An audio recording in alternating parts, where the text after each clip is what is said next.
What's up? Travis Schiffner here, health and nutritional coach. I know I said that at the beginning, but I feel like it's on YouTube, so I need to let people know what the hell it is. Just got through gymming my mile for the morning. I always do a mile and record it for calorie purposes and then do another 2 just at a slow pace. I'm trying to get my mile time down, but that's not what I want to talk about today. I had some inspiration come to me from a young lady that I was talking to this morning, and we were talking about something unrelated, but this topic came up about people pleasing, basically, which I've talked a little bit in the past, but specifically in regards to your dreams, what you want to do with your life, your passions, and how it relates to other people or how they relate to you one way or another. And I want to talk a little bit about this thing called the codependent triangle, which I learned years ago, which is used a lot mainly in alcohol and drug abuse and abuse programs, but it's a genius way to figure out whether your relationship with another person, be it your daughter, your husband, your wife, your friend, your father, your mother, is in a healthy area. And specifically, I want to talk about, like, you're here for God knows 40, 80, 100 years, and everybody has an opinion on what you should do with your life and what you should be chasing and your dreams you should have. And it's based around 2 things. It's based around love and it's based around fear. And a lot of times when people give you advice, either it's their fear talking, oh, well, you know, you shouldn't dream big, you should da-da-da-da, you shouldn't do that, you know, that's not realistic. That's not, I'm not saying be retarded, but I'm saying be smart. But if it's coming to you out of fear, don't listen to that. Don't listen to that. Or it's coming to you out of love, even if it's healthy love. You know, I think that's a great idea. I'm all for it. Maybe you need to think about this, this, and this. But if people aren't being supportive to you in your life and the dreams you're chasing, I hate to say it, man, but it's time to go, man. You know, draw your boundaries, draw them strong, because this is your life. This is not anybody else's life, man. This is your life. And how can anybody in their right mind think they know what you're passionate about, what you love, more so than other things? Only you know that. And only you can rock your life, man, the way that you want to rock it. Only you can know what fires you up, what charges you, what makes you passionate. The rest of it, it doesn't matter, man. So the codependent triangle is a triangle that we get into, the victim being at the bottom, the persecutor being at the top left, and the enabler being at the top right. And how this normally looks is, if you ever had a person in your life that's just a downer, man, they're always like, you know, my life sucks, man. They blame a lot. They blame outside of themselves. You know, my taxes this year, I just got fired from my job. Or if it's just like, you know, I can't get ahead, or whatever the victim mentality is.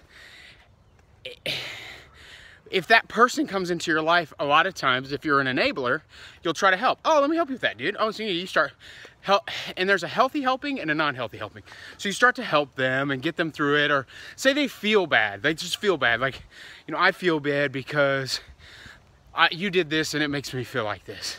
And then you're like, oh, okay, let me fix it. Let me help you. Let me fix it. And there's a little bit of healthiness to that, but then there becomes a point where you're not doing it for yourself because you want to do it, you're doing it for them. And then you snap over to the persecutor and you get pissed off and you tell them, you know what, I'm not gonna fucking do this for you. You need to do this shit for yourself, blah, blah, blah, blah, blah. And sometimes you'll even swap to the victim role. So we stay in these relationships, in these roles. And what that looks like is, I just can't win with you, I give up.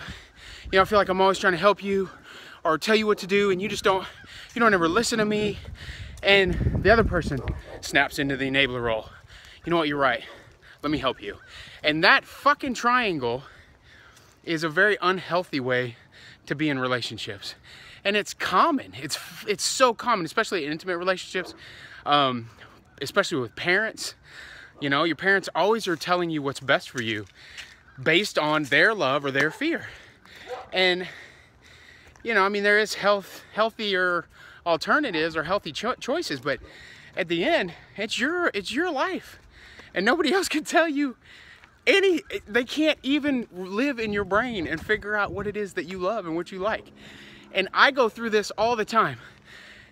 I was inspired to make this video after my run. I don't have a shirt on. So, of course, comes up to me, can't take a video without your shirt on, bro. That's, what will people think? You know what? That's part of that whole thing. If you don't like it, fucking turn it off. No big deal, man. We all have a life to live and we all have our dreams. So do what inspires you. Do what fucking charges you. Do what lights you up. And if anybody comes into your spectrum trying to bring you down or give you negative advice, it's fine. I'm not saying you got to jump their shit, but draw a strong boundary, and that looks like this.